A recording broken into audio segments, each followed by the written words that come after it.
It's car time.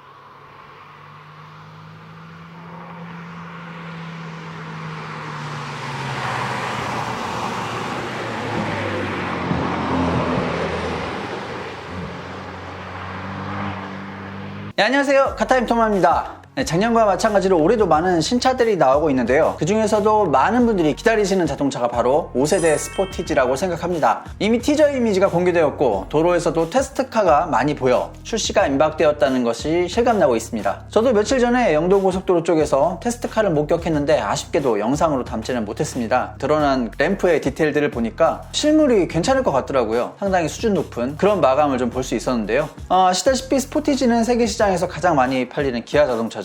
이번 모델은 특히 지난 모델의 망둥어 디자인에서 완벽하게 벗어나는 외관을 갖게 될 것으로 보입니다. 디자인의 경우 지난 영상에서도 말씀드린 것처럼 상당히 파격적인 느낌의 외관을 갖게 될 것 같습니다. 어찌 보면 투싼보다도 더 파격적인 모습이 되지 않을까 싶은데요. 롱바디, 숏바디 이 두 종으로 출시가 된다고 하며 국내와 북미에서는 롱바디만 팔리게 될 것 같고요. 유럽에서는 숏바디가 팔릴 것으로 예측되고 있습니다. 차체 사이즈는 아마도 지금 판매되고 있는 투싼과 비슷하거나 아주 약간 더 큰 정도가 될 것 같습니다. 참고로 투싼의 경우 예전에 중형 SUV에 버금갈 정도로 차체 사이즈를 키웠는데요. 신형 스포티지 역시 그 정도의 크기가 될 것이라고 보면 되겠습니다. 특히 휠 베이스가 상당히 길어진 것 같은데요. 전작의 경우 2670mm 휠 베이스를 갖고 있었는데 이번 모델은 대략 2750mm의 휠 베이스를 갖게 될 것이라고 합니다. 이 자동차 사이즈에서 1cm 차이는 굉장히 큽니다. 이 정도가 1cm거든요. 2열의 레그룸에서 요만큼만 넓어져도 상당한 여유를 느낄 수 있는데 8cm입니다. 8cm면 이 정도예요. 이 정도가 8cm입니다. 그러니까 한 이 정도가 더 길어진 거예요. 이게 만약에